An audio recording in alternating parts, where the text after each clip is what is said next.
predvsem je pa treba oceniti cel proces. Recimo, če ste vi ustanovili neko šolo leta 2000 ali pa 2001. In jasno, da v začetku ni možno imeti takoj 10 zaposlenih na fakulteti, ki je bila takrat ustanovljena. Ampak zdaj je minilo 7 let. In če še zmeraj ni 10 zaposlenih, ali če ste še zmeraj 2, potem to kaže, da proces ni šel v pravo smer. In se treba zdaj vprašati, ali tako šolo razpustiti in reči, tle enostavno ni možnosti, da bi iz tega nastala neka resna fakulteta, ker ti, ki so sprejeli odgovornost, ne peljejo zadevo v smeri kvalitete, ali je to treba zdaj pustiti nekomu drugo, recimo, da ugotovimo, da je, ali pa znani akteri, recimo občina, kakšno podjetje ugotovijo, da tako šolo vseeno hoče imeti, potem je to treba zamenjati večne konje. Ampak tle je treba imeti neko aktivno vlogo. Ne pustiti, da je vsa iniciativa samo na strani teh, ki predlagajo šolo in ki tam predavajo. Prav, te šole je treba spraviti v funkcijo regionalnega razvoja in razvoja Slovenije. To je vsebinsko vprašanje zadnje. Ne gre za vprašanje prestiža, kdo lahko ustanavlja, kdo ne sme ustanavljati, a oni so privatni, ki ne smejo ustanavljati, ti so javni, pa lahko ustanavljati. Ne, tisti, ki misli diskusijo speljati na ta teren, je v zmoti, ta ni naš partner v tej debati. Nas zanima univerza, fakulteta kot razvojni potencial Slovenije. Mi vemo, da univerza, fakulteta je lahko samo mednarodna, ne more biti neka regionalna, vaška ali celo zgolj nacionalna. To je enostavno. Ja, samo še nekaj dodala. Gre za dve nalogi, ki jih ima po eni strani Svet za visoko šolstvo, ki podeljuje akreditacije, in po drugi strani evalvacije, ki bi jih morala upravljati neodvisna agencija za kvaliteto visokega šolstva. In ta agencija ima nalogo, da sproti in redno preverja kvaliteto posameznih visokošolskih inštitucij in to ne glede na to, kakšne vrste je, ali gre za zasebno, ali gre za javno ustanovo.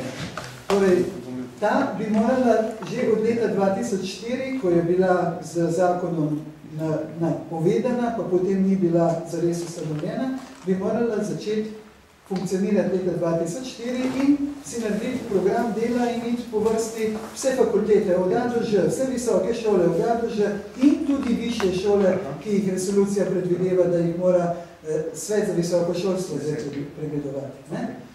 Tu je zdaj prvo vprašanje, drugo je pa, na kakšen način so bile podeljene akreditacije po letu 2004. To je pa druga plat medalje in tukaj bi bilo treba ponovno pač revizijo narediti in preveriti, kako je do tega prišlo. Ker ne mi reči, da je bilo to, kar se je dogajalo v preteklih letih, vse popolnoma v redu. Kako komentirate resko, da se predstavniki teh fakultet iz določene univerze ne želijo pač udeležiti odbora? Ja, slišala sem, da trije vabljeni, dr. Jambrek, dr. Jerovšek in dr. Tomšič, ne mislijo udeležiti. Torej, moram reči, da jim je dana bila s tem dobilo možnost, da lahko povedo in prekažejo svojo plat medalje in dokažejo, da člani odbora za visoko šolstvo, ki so predlagali to sejo, nimajo prav. Človek, ki ne želi sodelovati v taki razpravi, pomeni, da nima argumentov. In zaradi tega moram reči, da mi je zelo žal, da so se odrekli udeležbi na tem zasedanju. In izgovora, da ni časa bilo, ni zaradi tega, ker je bil ta odbor sklican že 4. marca, se pravi, zdaj je točno 14 dni, odkar je bil sklican. Rekli so, da ne želijo, ravno kar so bili na tiskovni konferenci, da ne želijo priti na ta odbor, ker je to zloraba parlamentarne demokracije. Ne vem, zakaj je zloraba parlamentarne demokracije, kadar se demokratično izvoljeni poslanci odločijo opozoriti vlado, da ne skrbi za to, da bi razvoj visokega šolstva potekal v korist celotne države in ne v določenih segmentih v korist predvsem posameznikov. Je to nedemokratično, tukaj je res pomembno vprašanje. Ključna naloga državnega zbora in odbora za visoko šolstvo, znanost in tehnologijo je, da vlado nadzira in jo opominja glede ključnih trendov. In če je odbor oziroma nekaj strank ocenilo, da je situacija zrela, da se ta razprava opravi, je državni zbor, odbor državnega zbora najprimernejše mesto za to.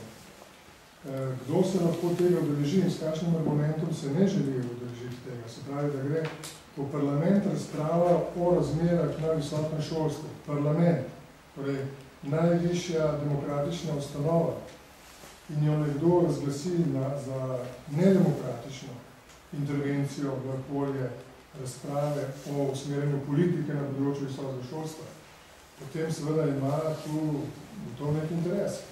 Pa ste zakaj gre? To, kar sem v začetku rekel.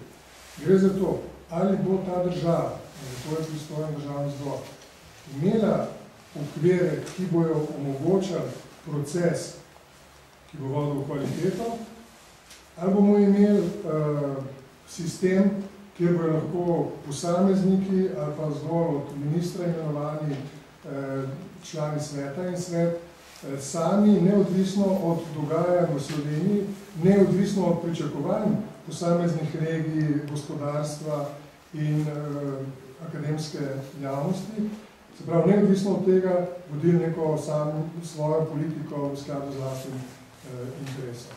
In to je eminentno politično vprašanje in zato imamo državni zbor, da te zadeve razčiščuje.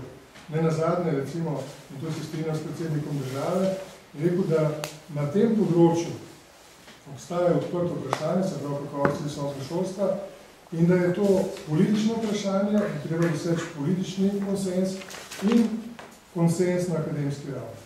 Torej, to ni vprašanje samo za svet visokega šolstva. Ker v čem je problem? Če bi svet opravljal svojo vlogo, tako kot ima zastavljeno znotraj vseh kriterijev, ki jih je tudi sam sprejel, potem bi nas stvar ne motila. Problem je v tem, da stvari generalno grejo v napačno smer. Prej, ko smo govorili o neodvisnosti, ne gre samo za to, da, in to so evropski standardi, ne, da mora biti organ neodvisen od vlade. Organ mora biti neodvisen tudi od partikularnih interesov posameznih fakultet. Torej, če ti predlagaš ustanovitev fakultete ali programa, ne moraš biti član sveta. Torej, se moraš odločiti, ali se boš ukvarjal s politiko na področju visokega šolstva, ali se boš pa ukvarjal s predlaganjem novih fakultet in univerz. Ti dve stvari, zlasti na vhodu, enostavno niste združljivi.